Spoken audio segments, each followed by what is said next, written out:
L'astéroïde n'est pas la cause de la disparition des dinosaures. Tout au plus est-il le clou qui ferme leur cercueil. Ou peut-être même pas. Et oui, de cet impact, on a le plus souvent l'image d'une planète ravagée, carbonisée sur toute sa surface, en proie à un hiver glacial et une nuit durant des siècles où seuls les petits mammifères charognards survivent.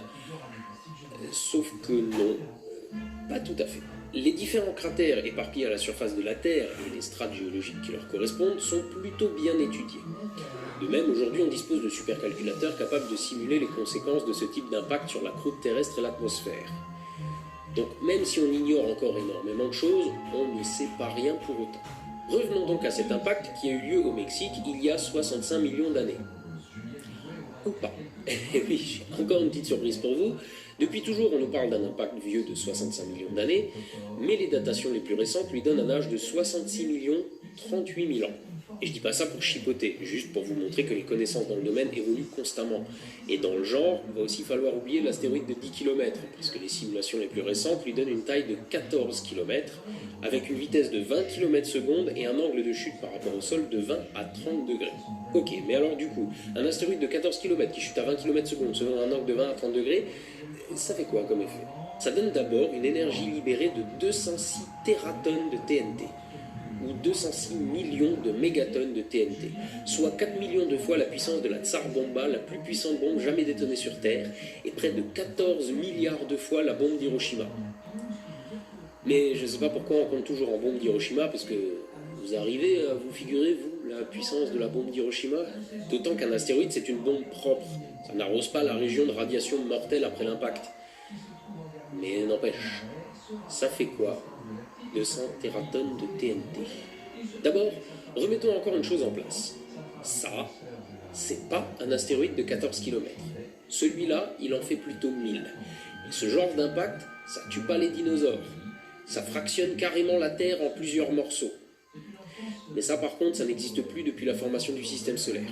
Si un astéroïde de 14 km était à 2 doigts de frapper cette région du globe, depuis ce point de vue, il mesurerait environ 2 pixels de large à l'image. Et encore si vous êtes en plein écran. Bon, c'est gros, hein, mais c'est sans commune mesure avec ça. Mais ça veut pas dire que ça foutrait pas le bordel. À l'impact, le cratère mesurerait plus de 150 km de large et 25 km de profondeur. De quoi tuer quelques dinosaures sur place.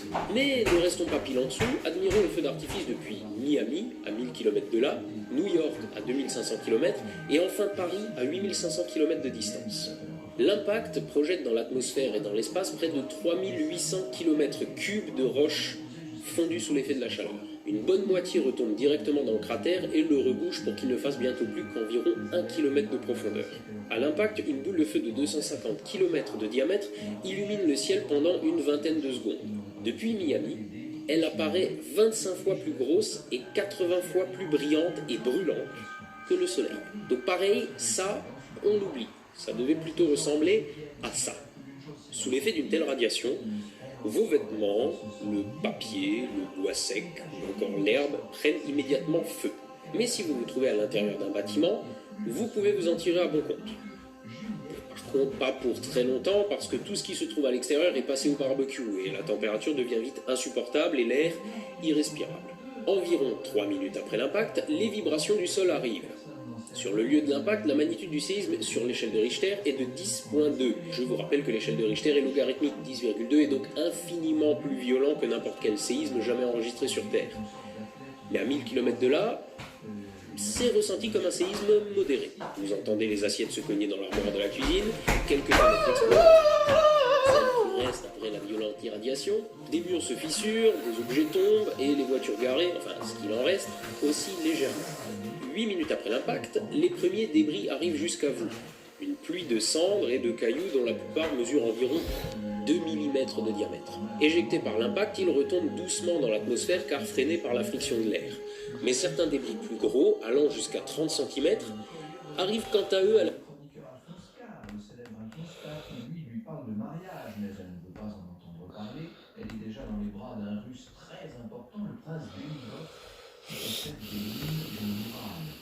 C'est Demidov qui la couvre de toilettes somptueuses, de perles, de diamants même, qui lui meuble magnifiquement un appartement rue de l'Échiquier. Bref, Juliette est devenue une de ses entretenu une de ces cocottes qui vont contribuer à leur manière à la gloire du Paris de l'époque. Et pour autant, elle n'a pas l'ambition d'aller jusqu'à faire profession de ses charmes.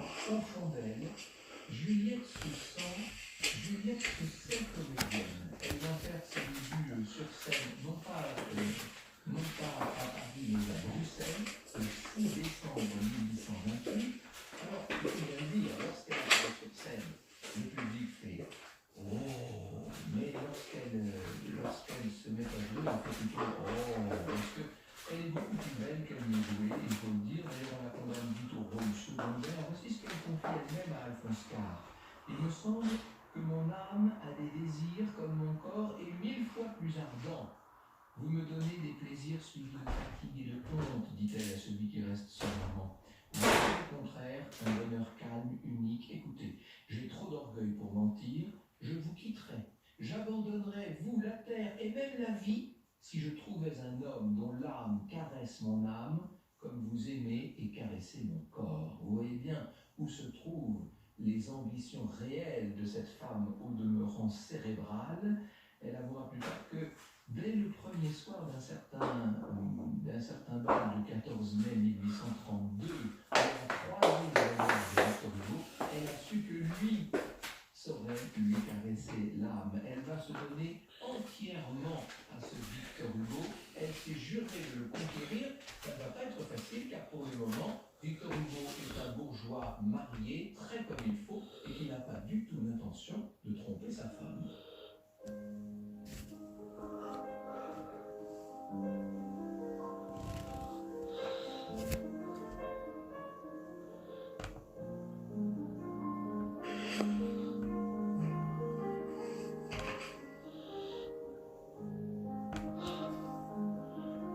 Pasteur.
Interprète ce rêve d'amour, le nocturne pour piano numéro 3 de Franz Liszt.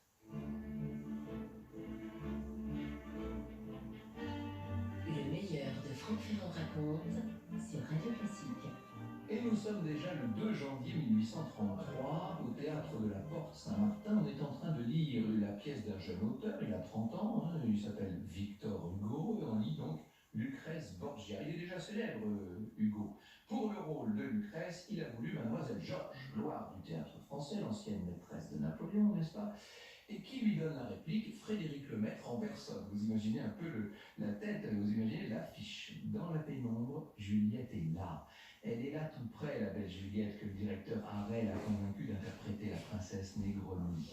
Oh, il n'a pas eu de mal, puisque lorsqu'il lui a dit que ce serait un petit rôle, elle a dit tout de suite « Oh, mais il n'y a pas de petit rôle dans une pièce de Monsieur Victor Hugo ». Vous voyez qu'elle a bien l'intention de s'approcher de Victor. Alors c'est vrai que c'est un petit rôle, mais qui va bouleverser la vie de la jeune fille. Pendant la lecture, elle observe Hugo, son front haut, ses cheveux noirs et ondulés, et pour mieux entendre, elle penche en avant le plus joli cou du monde.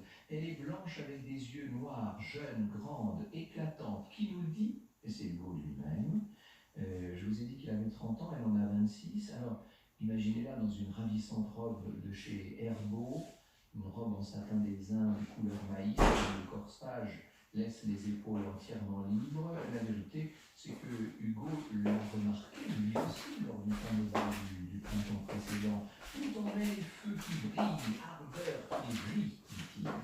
Alors pourquoi est-ce qu'il n'a pas abordé? Mais parce qu'il est fidèle, je vous l'ai dit.